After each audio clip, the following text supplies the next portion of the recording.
Welcome back to the Coach Cameron Soccer Podcast. I'm back. I was on vacation again. Deserved. But anyways, on to soccer. We're going to talk about CEO Skip Gilbert. He's going to save ODP. Yay!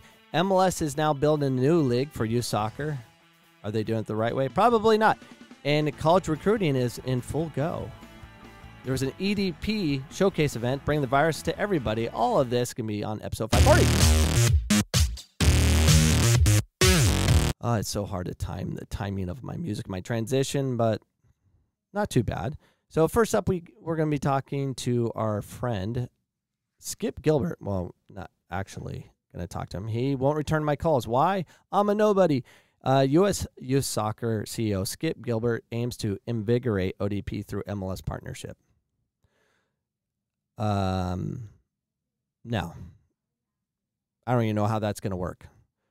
ODP needs to be eliminated, but the problem is it's a top fundraiser for most state associations because they have a lot of people that would love to participate in it to feel good about themselves and post stuff on Instagram.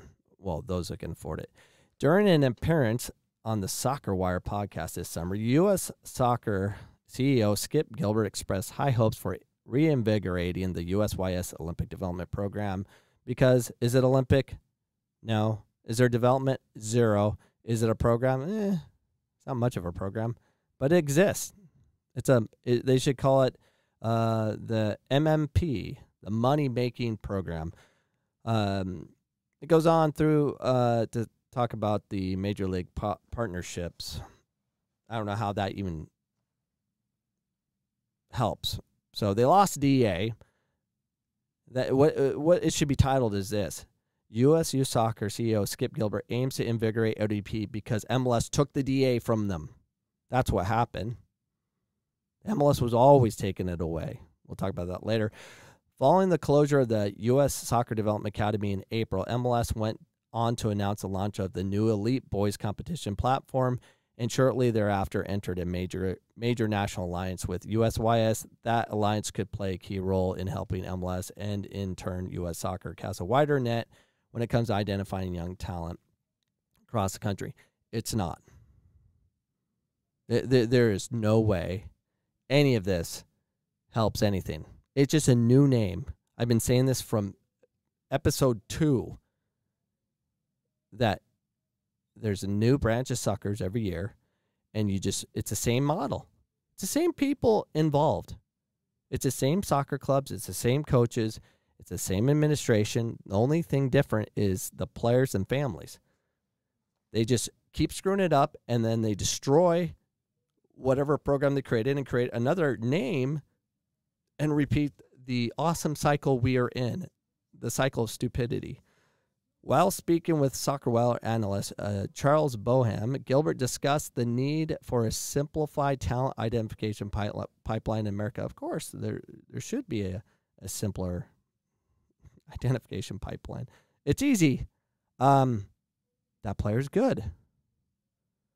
Go. I mean, if we actually worked all together in U.S. soccer and had a system where we had scouts, but you didn't need 52 licenses to be a scout. Yeah, you just, anyone can be a scout. Anyone. And then what you do is if you give a bad recommendation, you're banned. Lifetime ban or 10-year ban or something like that.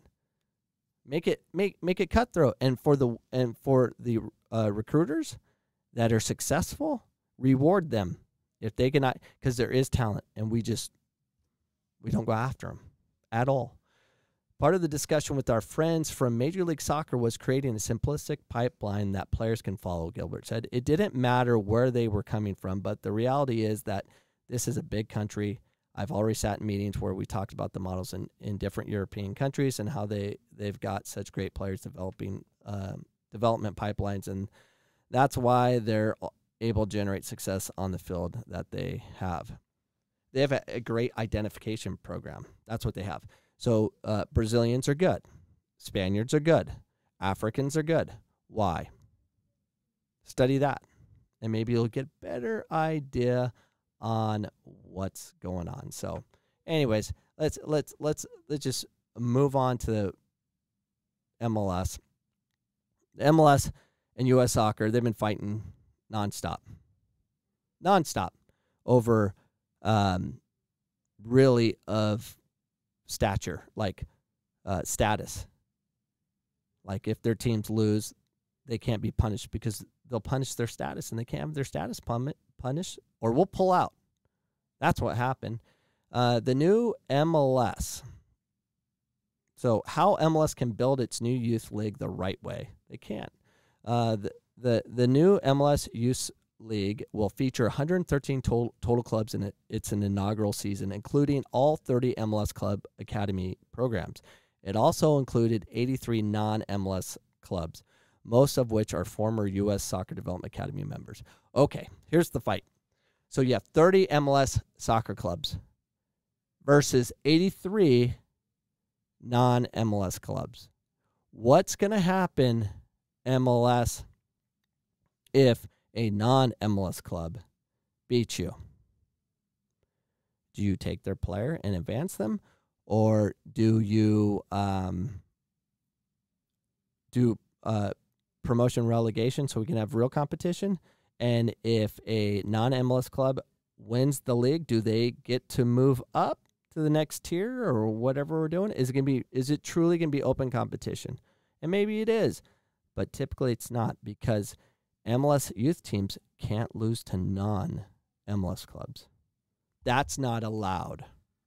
That's how it's been in the past. And does the past repeat itself? Absolutely. In the wake of the federation closing down the DA, MLS will now play a much larger role in the overall youth soccer landscape, with over 100 total clubs operating their top boys programs under the MLS banner, along with a new major partnership with the U.S. Youth Soccer. More young players than ever will have their careers intersect with MLS to one degree or another.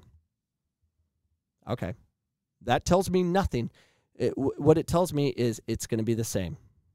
It's the same player pool. We're not going after the right player pool because we won't go into the inner city. Won't do it. They won't do it. Soccer clubs for the United States do to win. They'll grab some, but U.S. Soccer as a whole, because to participate in this league, it requires travel. It requires money. I don't know during this COVID crisis how the traveling is working, but it's not good. It's more the same. If they had any thought to what they're doing, let me give you an example. So football, American football, because winning matters, they actually go into the inner city and bus kids out of district, into their school boundaries. They do it legally. They create these whatever, and they bring them to basically all-white campuses because their current population can't win in football, so they bring them in so they can win. So they identify talent. We don't. We don't go into the inner city, U.S. Soccer, ODP, DA, which is no longer the new MLS. Nothing's changed. Why aren't we developing in the inner city? What we'll do to make us feel good is we'll throw a field down. We'll throw a soccer field on the floor, on concrete underneath a freeway, and say, oh, look, we helped.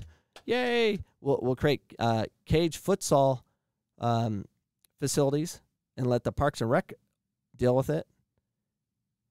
There's no A-licensed coaches there trying to develop. Nothing is changing. Nothing. That's how I see it. I don't know how you see it. Let's move on. So college recruiting returns at EDP Showcase 2020. After hosting 4 tournaments last month, EDP Soccer kicked off its first showcase event of 2020-21 with the EDP Showcase at the Tuckahoe Turf Farms in Hamilton, New Jersey. What? They're following protocols so they can do it, and they're bringing disease. They're bringing COVID into New Jersey, into those farmlands, and teams are coming in. How can we do that?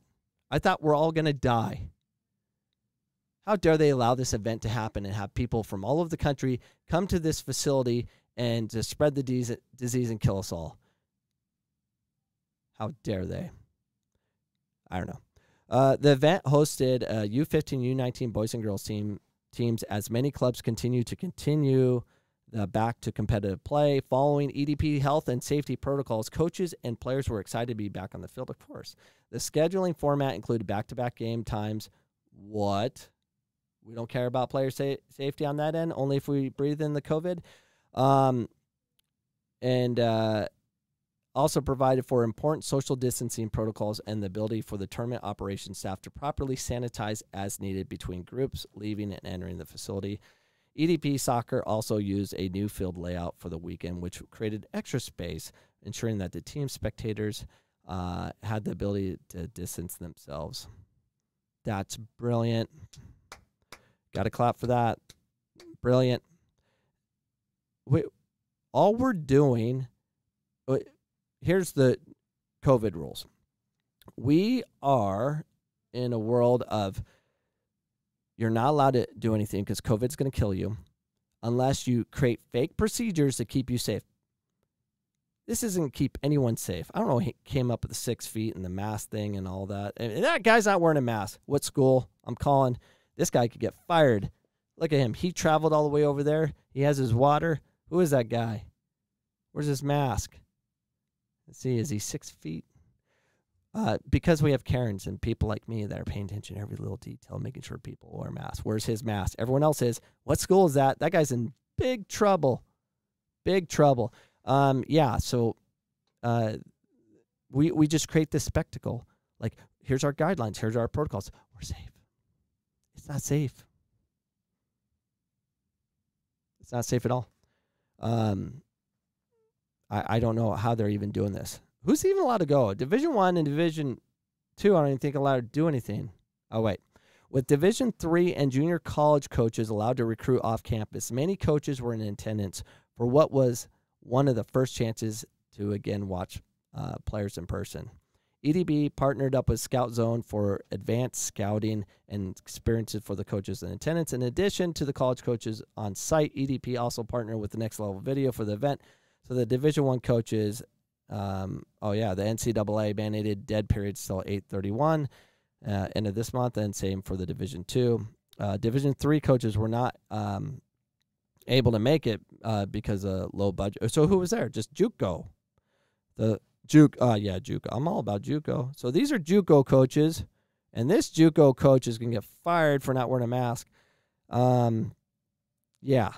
So it says from Ariana Ruella, thank you to EDP for hosting a successful and safe college showcase amidst the COVID. Great opportunity for players to get out and compete against for us, and college coaches recruit prospective student athletes.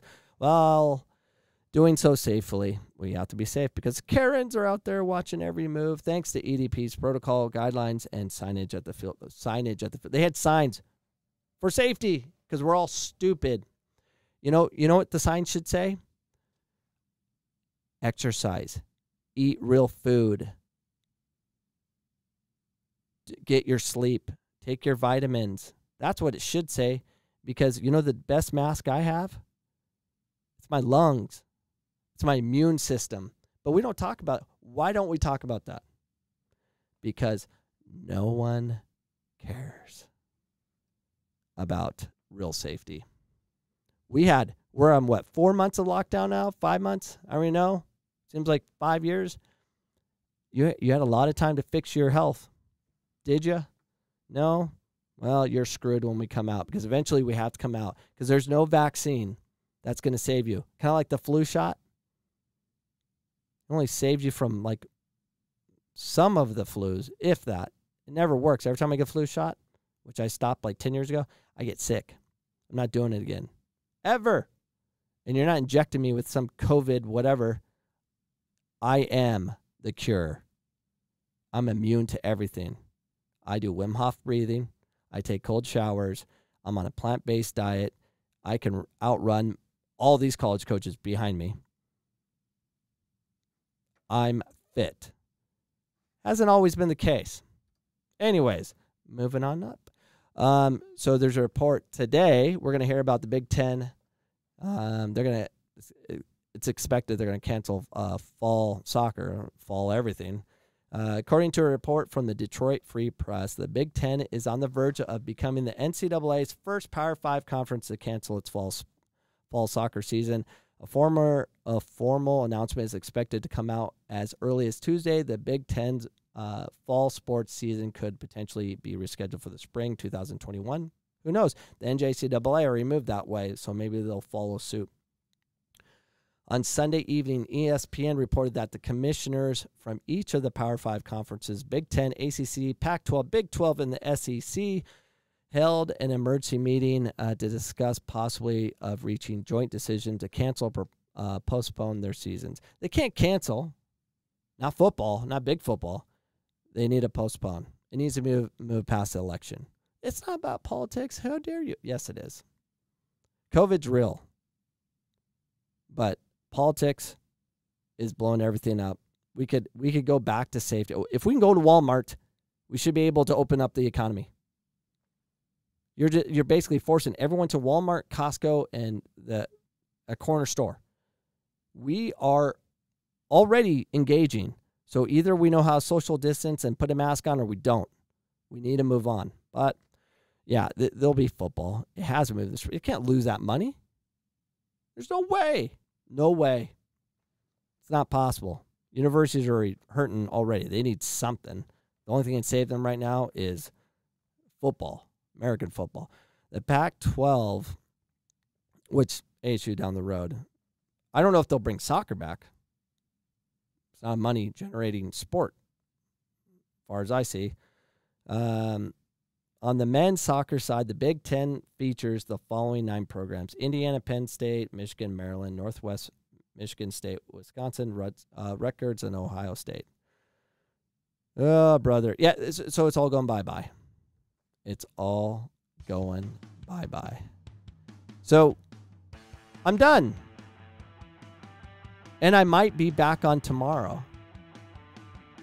Who knows? Anyways, thanks for joining me for episode 540. We'll see you guys hopefully tomorrow if I can get my act together. Goodbye.